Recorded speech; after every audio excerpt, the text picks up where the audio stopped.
balingami kati na nkolo toza na esengo ya koza esu na bino na tongo ya lelo mpona kolobela bino makambo etali bolingo ya nzambe bonzambe tozopesa bino mbote na kombo na Yesu Kristo tike te kombo ya Yesu Masiya oyo Mesisedeke ekomisana kati ya bomo ya moko na moko tozokoka tomekana na koloba moke na ntina etali mbotama ya Satana po bato ebele bamitungisaka bato ebele bazalaka na pensée moko croyant que Satana abotama te mais lelo na kati ya chaîne na biso tokolakisa bino ndeni Satana abotamaki soki tokende na mokanda ya Matthieu 16 verset 15 elobi boye et vous les dit-il qui dites-vous que je suis et vous leur dit-il qui dites-vous que je suis?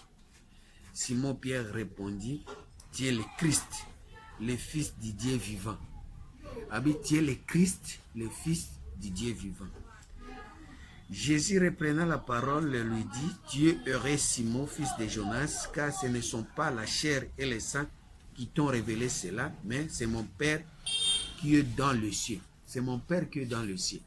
Jésus a dit que Pierre est en train makambo moto a révélé eza tata na ye aza na ciel te po awa boyeba makambo tozoloba biso tozoloba makambo eloko na eloko tobenga ona komona or tango Jésus azoba Simon Pierre azo yeba ke tata na ye a révélé aza na ciel te po tata oyo aza na ciel soki a révélé au Christ et kozala malamu oyeba ko comprendre que Christ wana eza makambo nzoto na makilate mais soki ba révéler au Christ par rapport na tata o aza na ciel wana ezali Christ oyo tokobenga ye lelo Satan po na ciel Nzambe akiko révéler mutu makambo oyo ezali chair nzoto na makila menacie Nzamba ko révéler mutu makambo ezali ya nzoto na makila te. Problème ezabo tango yo ozolanda Christ il faut kotala oza révéler par rapport na cieux to na ciel po place oyo nde mbotama ya Satana ebandaka mbotama ya pensée. Token verset 23. Mais Jésus retourna dit à Pierre, arrière de moi Satan, tu m'en as scandalé, car tes pensées ne sont pas les pensées de Dieu, mais celles des hommes. Mbalamoko Jésus a témoigné pour na Pierre, a balouké alobi arrière de moi Satan. Pourquoi? Parce que Jésus a lobi c'est mon Père qui est dans le ciel qui t'a révélé cela. Maintenant, quand la Jésus a moni que Pierre, tata ou a révélé que azaki na ciel, mais azaki na ciel. Pourtant, Pierre, Simon Pierre a répondre que tu es le Christ, azorba par rapport na ciel. Or na ciel, ce qui a révélé Christ, eza par rapport na chair, na sang. Na mukanda ya Jean 1. Verset 12, et le Bible. Mais à tous ceux qui l'ont reçu, à ceux qui croient à son nom et à lui donner le pouvoir de devenir enfants de Dieu, lesquels sont nés non du sang, ni de la volonté de la chair, ni de la volonté de l'homme, mais de Dieu. Alors, ceux qui m'ont croire na Christ ou à na cieux, a cause la chose na volonté ya nzoto na makila te na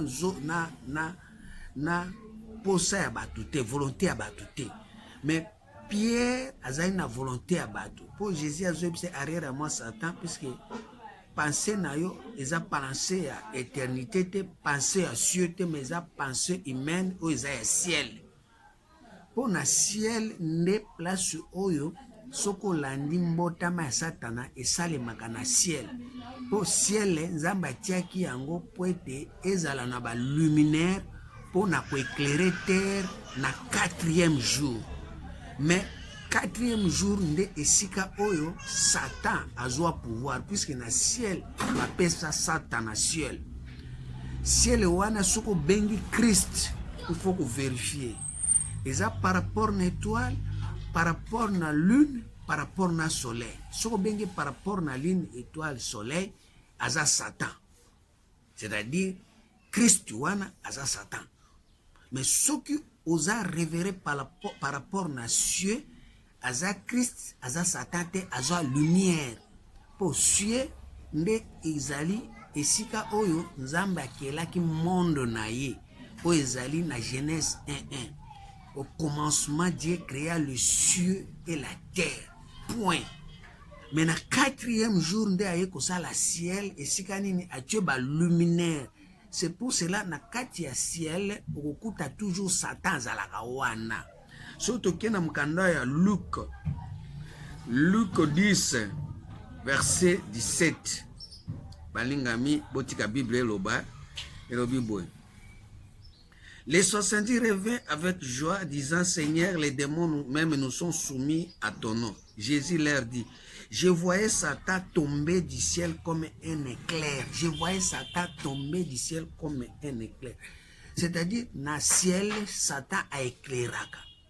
A éclairé par rapport à quoi? A éclairé par rapport à l'étoile, par rapport au soleil, par rapport à la lune. Il y a kitaka wana. Wana ndazana bon anganzami. Wana ndazana bo konzi. Yango monsho toke na 2 Corinthiens 11 verset 13 balobi boy. 2 Corinthiens 11 verset 13 balobi. Ces hommes-là sont des faux apôtres, des ouvriers trompeurs, déguisés à apôtres de Christ. Et cela n'est pas étonnant puisque Satan lui-même se déguise en ange de lumière. Baza ba apôtre Christ, baza ko se déguiser en ange de lumière par rapport à bazui luminaire wana ya soleil, lune, étoile, bazo éclairé, bami bengi ki bakomi batu ya nzambe. Or batu ya nzambe bazalaka na kati ya ciel te, batu ya nzambe baza na cieux. Pour cieux de eza esika nini nzambe asalaki monde na ye parce que soki asali monde na ye na cieux kuna kokuta lumière oyo ezali Christ. Mais soki otikisi oye na ciel okokuta lumière oyo ezali ba luminaire oyo ezali ko éclairer pendant le soir, pendant la nuit. Ezo éclairer bato po na ba butu. Mais lumière ezo éclairer pour na jour. Batika yango uniquement pour na ko éclairer na jour. Or lumière oyo ya jour wana ce n'est que Christ. Or Christ ya lumière ya jour aza na cieux. Christ ya lumière ya nuit aza na ciel. Or na ciel kuna kokuta Satan oyo eza pensée humaine. Esika nini bato soki batangi mingi baza bato batanga ba formation bakenda ba séminaire tango a concevoir makambo ebele akomi docteur, il se déguise mbala moko docteur de la loi, il se déguise en ange de lumière. Ça veut dire kotanga na mingi classe et comme c'est mosali ya nzambe a se déguiser mbala moko en ange de lumière akomi apôtre ya lumière. Or lumière wana eza ya ko se déguiser à Satan. Ah bien, cela n'est pas étonnant puisque Satan lui-même se déguise en ange de lumière. Il n'est donc pas étrange que ces ministres aussi se déguisent en ministres de justice. Leur fin sera selon leur œuvre. Je le répète que personne ne me regarde comme un insensé. Sinon, recevez-moi comme un insensé afin que moi aussi, je me glorifie un peu. Tango makambo ezolo bato musuko ba oh aza vraiment motoyo aza insensé. Non, yango mo nazo sabino c'est le moment vraiment ya kotala ke makambo tozolo ba yo komona ngai ke nazali boma na mizambe te naza antichrist eza solo parce que tango tozolo ba makambo tozolo ba par rapport na ciel na cieux. Or ciel ezali na Deutéronome 32 verset 1 elobi cieux prête l'oreille et je parlerai. Mon si ezesika nini mutu azoyoka et puis mutu azoyoka na cieux azali na koyoka na litoi oyo ezo permettre ye ayoka makambo ezali très haut. Mais mutu aza na ciel azoyoka makambo oyo ezo dépendre na soleil na lune na étoile pe yango nde ezo éclairer terre. Or tango ezo éclairer terre omona terre ezo kozwa mouvement ya koloba kinga nzambe salinga sanga salibe mais soko tomboli miso likolo omona ka ba étoile ba ligne ndezo éclairer. Mais tango ba ligne na ba étoile ezo éclairer yeba ke na minute wana okoki jamais ko comparer étoile lune na na soleil na nzambe. Mukanda ya psaume 89 verset 7 elobi boye. Balingami kati na nkolo Bible eloba poto kango bien. 89 verset 7. Dieu est terrible, verset 7. Car qui est dans le ciel peut se comparer à l'Éternel, qui est semblable à toi parmi les fils de Dieu. Même Satan a fils de Dieu. Mais Nabi, Bible dit, qui est dans le ciel peut se comparer avec l'Éternel dans le ciel. Puisque dans le ciel, Satan a zawana. Bato bazana soleil, bazo éclairé, le quoi lune, bazo éclairé, le quoi étoile. Na nyangwa ko se comparer na Éternel.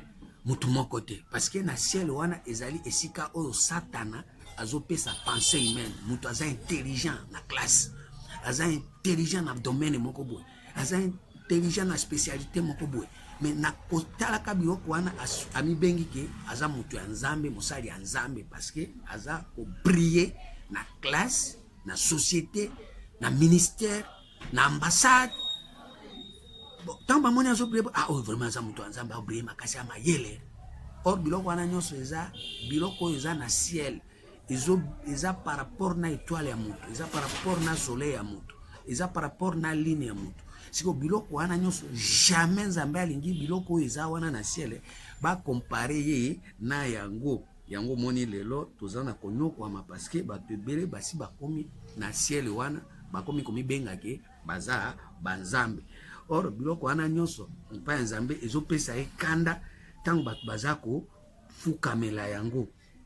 Na mukanda ya Deutéronome 4 verset 19 elobi boy. Veille sur ton âme de peur que, levant les yeux vers le ciel et voyant le soleil, la lune et les étoiles, toutes les armées de cieux, tu ne sois entraîné et te prosterné à leur présence et à leur rendre un culte. Ce sont des choses que l'Éternel ton Dieu a donné à partager à tout le peuple sous le ciel tout entier. Eza biloko nzamba pesa kango partage na kati ya mutu na mutu na ba peuple. Eza biloko ya bonzambe te, eza biloko nzamba pesa kinde pona mutu a vivre. Ya mo soko bengi Christ na ciel aza Satan. Puis eza Satan eza biloko ya biso. Satan eza biloko na biso, eza pensée humaine, eza pensée ya ba classe na biso, pensée ya ba technologie na biso, pensée ya ba création na biso.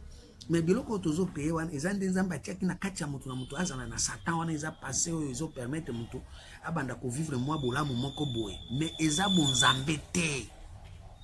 C'est pour cela na partie ya naissance ya eloko eza na ciel nde Satan azobota. Jo Satan na musala na ezani. Na mukanda ya 2 Thessaloniciens 2 verset 7. 2 Thessaloniciens 2 7e verset elobi boy. Car le mystère de l'uniquité agit déjà. Azoya na mystère, azoya na makambo mystique, mais mystère wana eza ya iniquité. Eza mystère ya équité te. Eza ya iniquité. Pour différence ezali na mystère ya équité na ministère ya iniquité. Mystère ya équité onde Christ ayaki nango soko tangi na mukanda ya Hébreu 1 verset 8 à 9. Mais awa soki Satan ye na iniquité. Le mystère de l'iniquité agit déjà. Il faut seulement que celui qui le retient encore ait disparu. Alors, paraîtra limpide que le Seigneur Jésus détruira par la souffle de sa bouche et qui anéantira l'éclat de son avènement. L'éclat de son avènement. Éclat avènement, il y a ce mystère, ils ont brillé ma casse. L'apparition de cet impie se fera par la puissance de Satan avec toutes sortes de miracles et de signes et de prodiges mensongers. Moi, biloko nyonso na siko tango ezo apparaître ba miracle wana eza ba miracle moko nzamba obenga ngo eza ba miracle moko mensongers parce que ezo salema api na ciel. Esika nini ba lune, ba étoile, ba soleil bazo briller. Au lieu salema na cieux, esika nini Christ azali, o ezali lumière mais ezo salema na Christ ya ciel. Or, na Christ ya ciel, ce n'est que Satan. Satan, pourquoi? Parce que la diversité, on zamba tient na kati ya moko na moko pour na ko créer, pour na ko inventer, pour na ko sala eloko moko boye simba. Eza ya nzambe te, eza makanisi na biso. okozala pe okoti bakisi okozwa yango, okozala pe na loge okozwa yango, ekozala pe oza na science moko bokozwa yango. Yamoni bamindele lelo bazoinvente babiloko kilikili me basambela nzambe ya eternité te, baza na kimia te, baa na bolingo te na kati na bato, bazotia bato na kati ya ususu mpona nini? Bango baza na ciel me bazokoka kokóma na cieux te. Esika nini Christ aza koéclaire mpona ntina etali cieux na terre ya nzambe ezala monde ya nzambe. Mais bango baza na monde ya ciel na terre oyo eza monde ya diabolo, de façon que par rapport na kobriller na bango baosalela biso baminduki, baosalela biso bamissile, baosalela biso bagrenade, baosalela biso baexplosif, bazo inventer, eza bien, bazo briller, akosala arme moko boye sophistiqué, azo briller. Mais soki otali na kati kuna azo kota te na cieux na terre oyo ezali monde ya nzambe. Ye aza na ciel na terre, monde ya diversité, monde ya éclairage oyo ezali par rapport na baétoile oyo ezalaka na kati ya moko na moko. Balingami kati na nkolo nayebi te soki moko akoyoka makambo ya mbinguni oyo nazokwesa yango. Siko esengeli toyeba ke naissance ya Satan ezosalema ndenge. Tango Pierre azobenga Jésus Christ alobi ke tu es le Christ, esengelaki ke azala na cieux, mais ye azalaki na terre na ciel. Yango wana omoni Jésus abengi ye Satan, puisque terre ya ciel eza ya Satan, terre ya cieux eza monde ya nzambe. Yango moni tango balobaki monde ekoleka monde nini, eza monde ya ciel na terre. Po soki monde ya ciel na terre eleki nde totikali na monde ya cieux na terre. Cieux wana ezali oyo ezali eyokeli ya nzambe oyo tozoloba bango na Deutéronome 32 premier verset, na terre ya nzambe oyo ezoyoka mpe nzambe ya éternité, ezoyoka makambo alie très haut. Esika nini Christ azwa lumière, azo éclairer terre wana. Yango Christ azoloba na mokanda ya Jean 9 verset 5, pendant que je suis dans le monde, je suis la lumière du monde. Quel monde? Monde oyo ya cieux na terre. Monde ya ciel na terre eza monde ya Satan, c'est lui qui éclaire là-bas. Yango siko Satan azobotama na monde ya ciel na terre. Yango esengeli monde wana tango ozo vivre yango okomona ke oza na esengo, oza na mituka, oza na bandaku, oza na mbongo, okufi mais okufeli na monde ya ciel na terre. À ce moment-là, molimo na yo ekokende pas éternel te, okota na vie éternelle. Oh, vie éternelle eza na cieux na terre.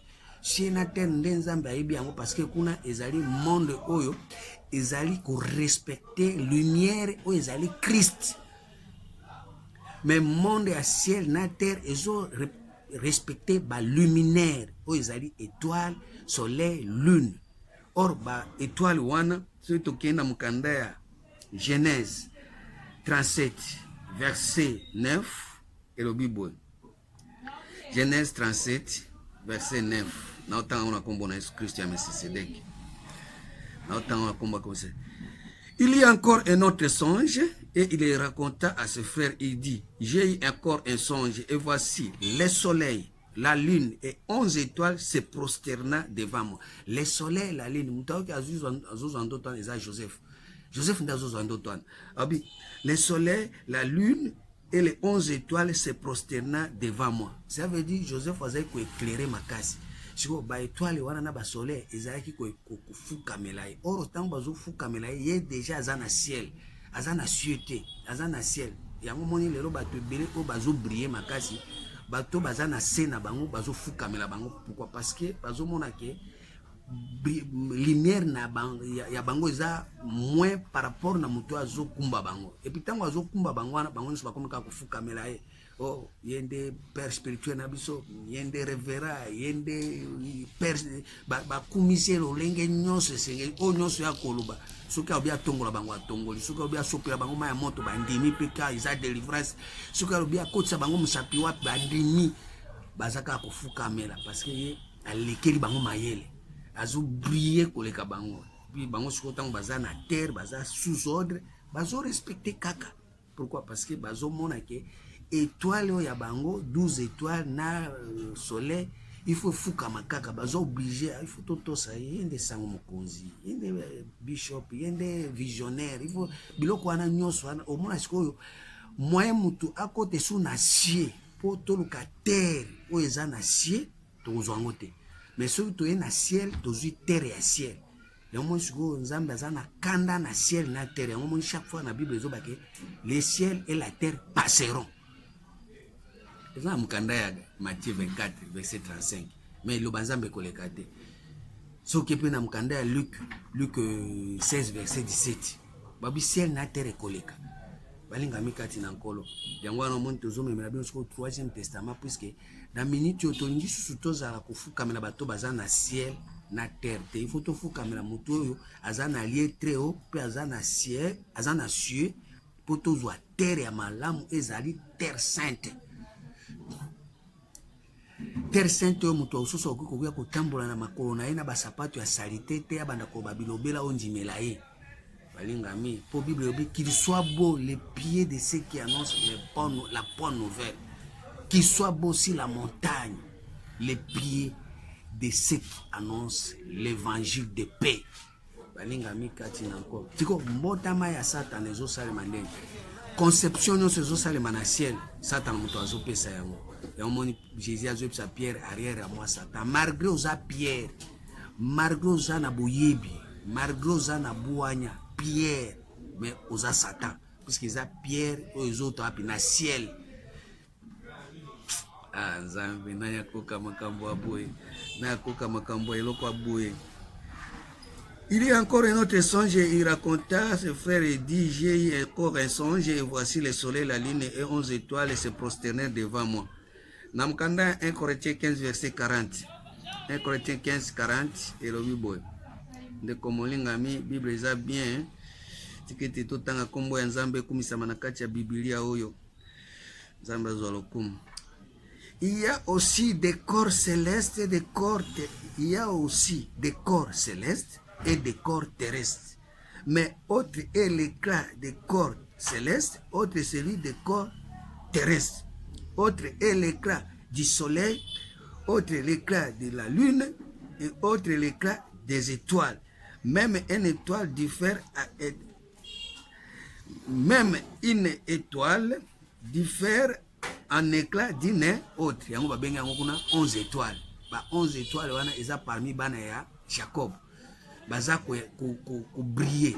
Ça veut dire ba zo briller mutu zo pesa ba biloko eza na kati na azo briller. Tango azo briller wana yo sala attention eza bana ya Jacob.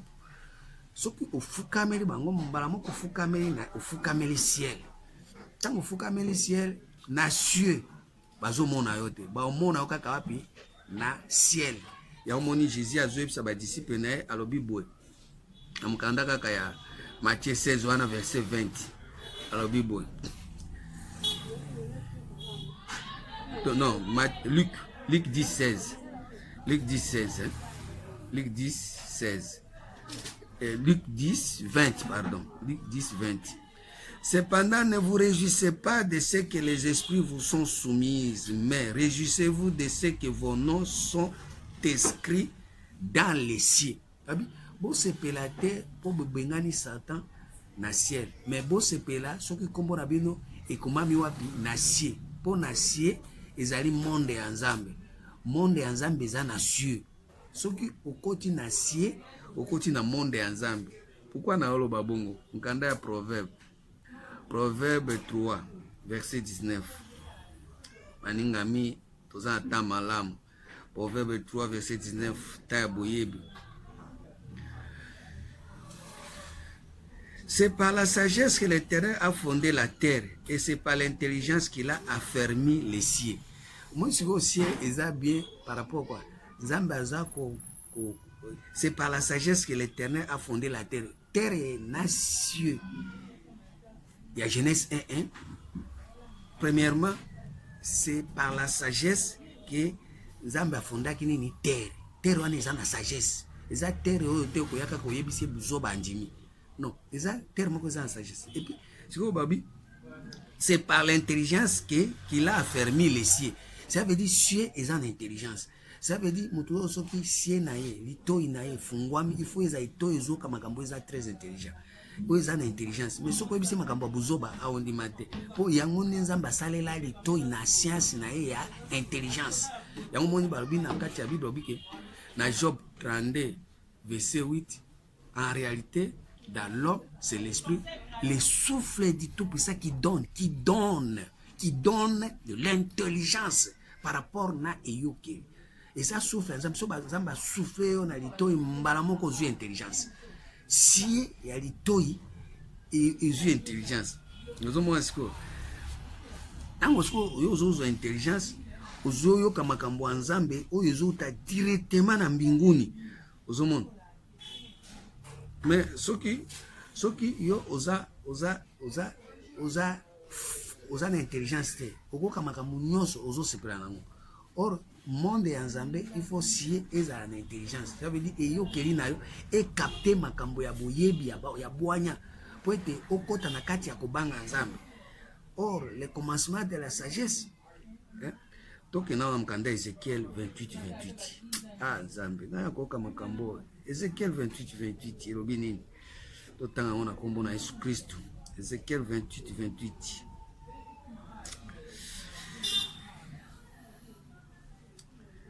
Ezekiel 28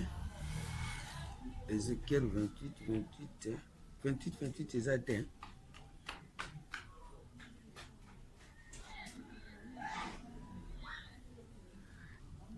Bon, Job 28. Ok, Job. Ezekiel, déjà Job 28. Job 28. Ah oui. Puis il dit à l'homme, voici la crainte du Seigneur, c'est la sagesse. S'éloigner du mal, c'est l'intelligence. Ça veut dire, c'est comme une intelligence, comme il faut s'éloigner dans ma baie. Parce que si on a yo, et comme il faut fungwa ma intelligence, oyo kaka ndenge oyo esengeli oyo ka mikambo eza ya très haut.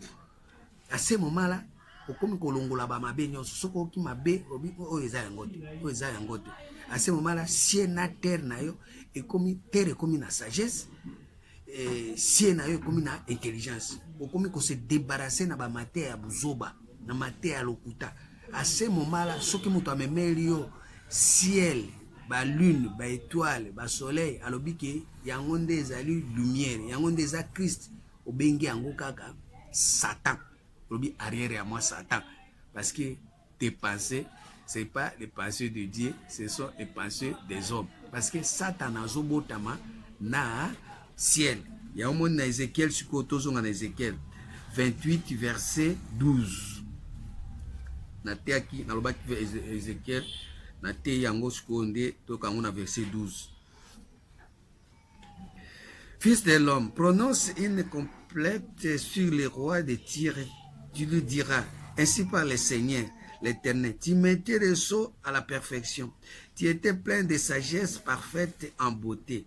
Tu étais en Éden, le jardin de Dieu. Tu étais couvert de toute espèce de pierres précieuses, de sardoises, de topazes, de diamants, de chrysolites, d'oxyne, de jasper, de saphir, d'escarboucle, d'émeraude et d'or. Tes tambourets et tes flûtes étaient à ton service, préparés pour les jours où tu fus créé.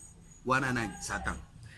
Tu étais un chérubin protecteur aux ailes déployées. Je t'avais placé et tu étais sur les saintes montagnes de Dieu. Tu marchais au milieu des pierres étincelantes.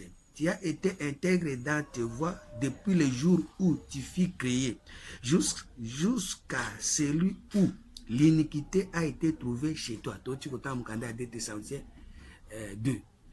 Iniquité kotikati na pourquoi? Parce que ya zangi na kati ya ciel. Ciel ezo permettre te mutu alobaki ya zanzambe. So ingo obaki zanzambe, il faut zalande na ciel. Par ta grandeur de ta commerce, tu as été rempli de violence et tu as péché. Je te précipite de la montagne de Dieu et je te fais disparaître, chérubin protecteur, du milieu de pierres intercellentes. Ça veut dire, la pierre intercellente, c'est par rapport à l'étoile, lune, soleil. Et ça, la pierre, mutazana libanga nae, mutazana boyebi nae, mutazana bososoli nae, mutazana tangi classe mingi, aza mayele mingi. Aza vraiment na mayele, et ça la pierre, ça va pesa mutu. Mais na kota na babi, yangonde komizambi. Wana mbala moko iniquité koti. Ozomo asiko. Ton cœur s'est élevé à cause de ta beauté, tu as corrompu ta sagesse par ton éclat. Je te jette par terre, je te livre en spectacle au roi. Par la multitude de tes iniquités, par l'injustice de ton commerce, tu as profané des sanctuaires. J'ai fait sortir du milieu de toi un feu qui te dévore. Je te réduis en cendres sur la terre aux yeux de tous ceux qui te regardent. De mon chivoyo, là c'est Satan. Zamba zobenga arera moi Satan. Parce que ce qu'on brille ma case, ils ont la classe, ils ont la musala, ils ont bon zambete. Ils ont par rapport à la pierre, libanga, au zamba pesayo, au botamanango. Ils ont la qualité au botamanango. Mais ça bon zambé pour au côté na kati ya bon zambé il faut kuma na cieux or si ezali yoke il faut yoka siko makambo za très haut ta makambo za très haut ndiza makambo ya bon zambé makambo ya éternité mais soko côté na makambo ya ciel eza makambo na biso eza vie na biso vie passagère ya moni ciel ekoleka tout temps nzambe azobaka ciel ekoleka ciel so otangi na bible ezaka ba ciel ekoleka balinga mikati na nkolo siko à ce moment là satana tango ciel eleki satana pe aleki. Soko za na chance, nzamba okosala yo grâce, okoti na cieux, oyoki lumière oyo ezali kouta na lio très haut, ozwi Christ, ata ofandi na ciel, okoyeba ke lieu très haut ezali, vie à éternité ezali, lumière ezali, yo oza na yo soleil, wana okotelemisa moi na yo, ekolala lisusu te, okozala na kobanga te, okozala pe na somo te, nzambe pa oboma te. Parce que ce qu'on a une classe na yo bien entre tous eux qui Nzambe azali Dieu existe yo Nzambe te yo yebika que Dieu existe à ce moment là ozo respecter pe ba norme ya Nzambe à ce moment là soleil na yo étoile na yo et ko briller sans problème mais tant que yo ozo mi mona que yo nde osuki et puis on dit sur Nzambe te osambela ka pété yeba que ciel na terre on est satan koleka.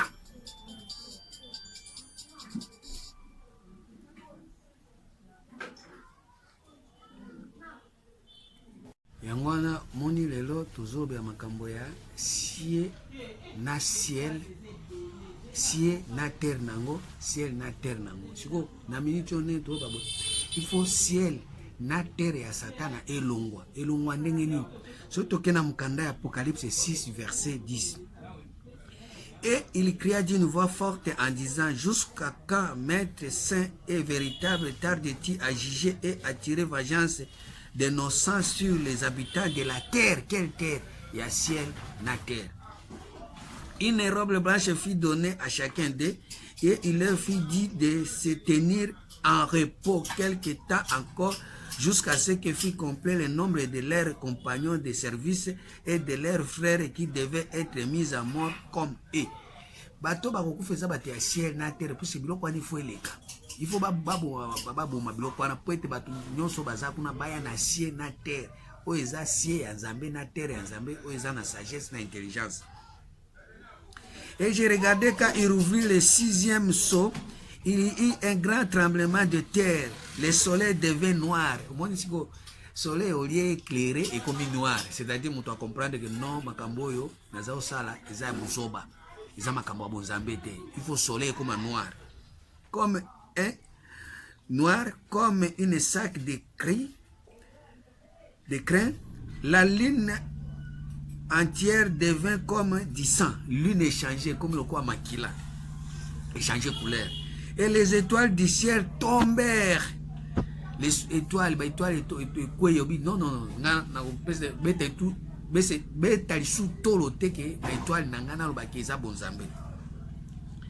et les étoiles du ciel tombèrent sur la terre, comme lorsqu'un figuier secoué par un vent violent jetait ses figuiers vertes. Le ciel se retira comme un livre. Ciel est longué, il faut longuer. Qu'on roulait, toutes les montagnes et les îles furent remis de leur place.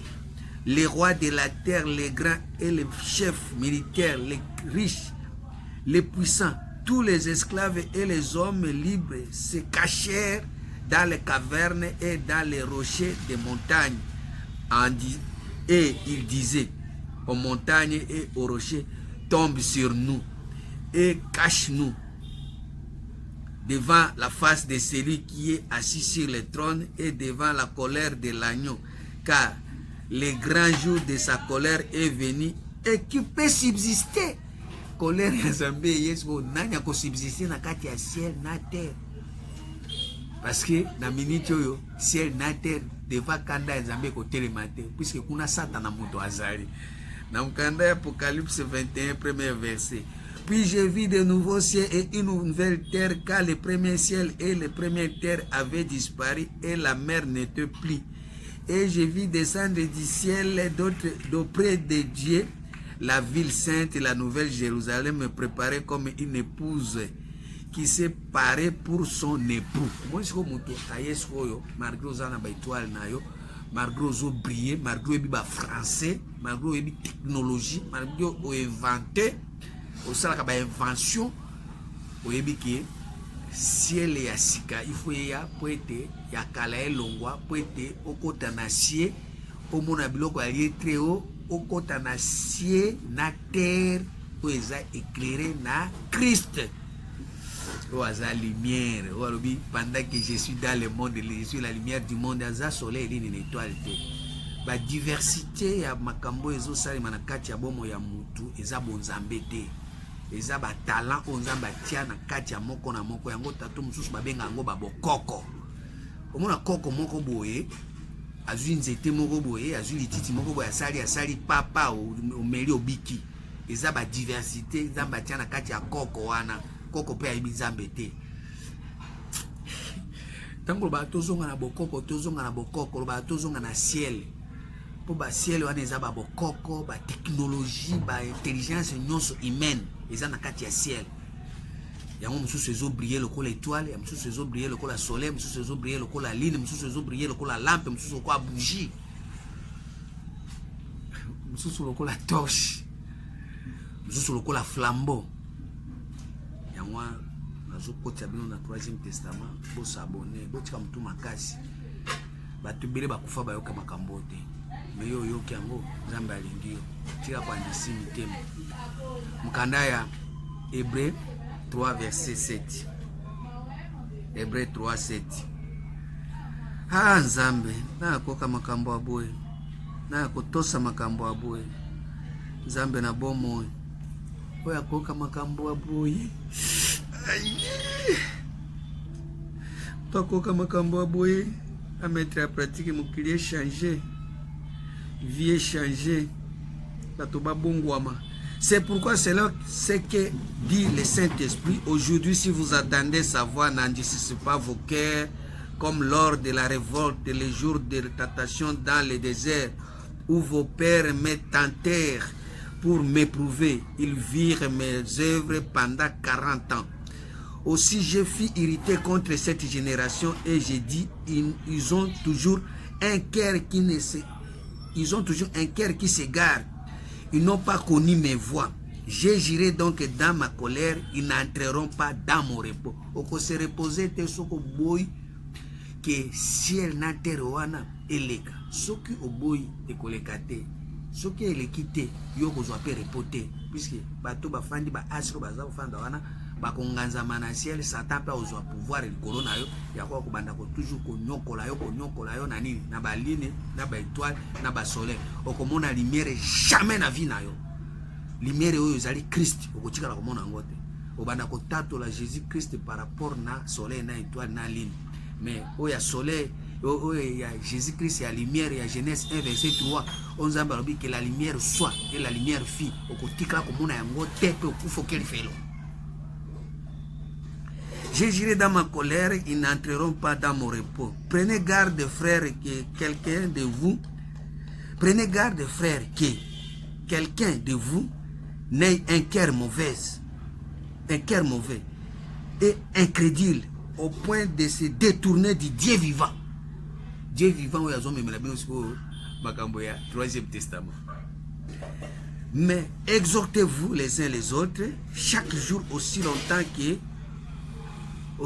qu'on peut dire aujourd'hui, afin qu'aucun de vous ne s'endurcisse par les séductions du péché.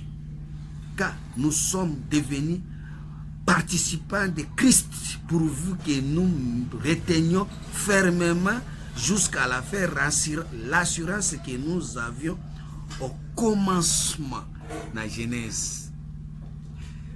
Commencement Genèse 1:1. Pendant qu'il est dit aujourd'hui, si vous entendez sa voix, n'endurcissez pas vos cœurs, comme lors de la révolte, qui firent en effet ceux qui se révoltent après avoir attendu, sinon ceux qui étaient sortis d'Égypte sous la conduite de Moïse, et contre qui Dieu fit irriter pendant 40 ans, sinon contre ceux qui pêchent et dont les cadavres tombèrent dans le désert. Ce que ozo sumuka, ozo andisi motema na yo, e bembe na yo kokwea na désert, bisika bikauka. Okotikala kokota na kati ya bolamu ya Nzambe te, bisika ni nzete lo na kapembeni ya mai, yo kozala nzete oyo baloni bisika bikauka, obando bimisa eloko te, ba fruit na yo kozala ya bonzambe te. Yango wana nazosenga na moto landi makambo, tike tomi okela mawa.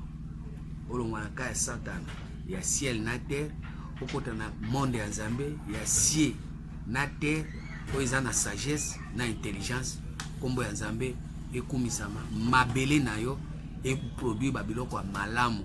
Habakkuk 2 verset 14. Na ibisa bino soki ba verset zozongela bobanga te, eza makambo ya mbinguni, eza makambo malamu. Car la terre sera remplie de la connaissance de la gloire de l'Éternel, comme le font la mer par les eaux qui la couvrent. Dans le but, la terre sera remplie de la connaissance de la gloire de l'Éternel. Quelle terre? Terre et cieux. Mkanda psaume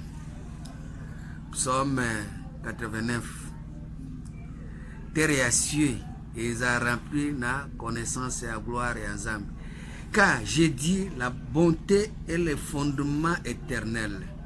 Tu établis ta fidélité dans le ciel. Tu établis ta fidélité dans le ciel. Na ciel de fidélité ensemble, mais na ciel, ils ont fidélité zakonate. Ou ils ont bitumba. Il y a guerre dans le ciel. Apocalypse 12 verset 7. J'ai fait alliance avec mon élu. Voici que j'ai juré à David mon serviteur. J'affermirai ta postérité pour toujours et j'établirai ton trône à perpétuité. À ce moment-là, ce qu'on comme na cieux, na terre, trône, mbende, au fin de libéra na libéra. Les cieux célèbrent les merveilles. Les cieux célèbrent tes merveilles, ô Éternel, et ta fidélité dans l'ensemble de saints. Mon tango soyo okoti na kati ya cieux na terre ensemble, okoti na kati ya ensemble. Ensemble on est comme ensemble des saints. Car qui est dans le ciel peut se comparer à l'Éternel? Qui est semblable à toi parmi les fils de Dieu? Dieu est terrible dans la grande assemblée des saints. Il est redoutable pour tous ceux qui l'entourent. L'éternel Dieu des armées, qui est comme toi, puissant ô Éternel, ta fidélité t'environne. Ça veut dire, Nzambe, Aza, Motoyo, eloko ezipiki o elati o environné eza fidélité. Tant vous avez déjà na ciel, il faut tika la fidèle. Et yo keri ya Nzambe na pratique ya Nzambe na terre, sagesse, intelligence na cieux, zala fidèle na Nzambe. À ce moment-là, monde ya Jésus, Christ, monde ya bonzambe, monde ya lumière, ezali ko se manifester à travers yo. Ah, Nzambe, na koka makambo aboué, na kosaila makambo aboué. Jean 9, verset 5. Et le Bible. Pendant que je suis dans le monde, je suis la lumière du monde. Pendant que moi, Jésus, je suis dans le monde, je suis la lumière du monde. C'est Jésus-Christ qui va commencer maintenant à t'éclairer par rapport à la pensée, par rapport à la parole, par rapport à l'acte, comme bien éclairé.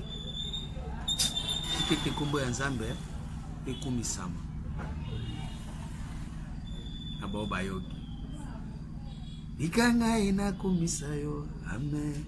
Tikanga ina netolayo, amen.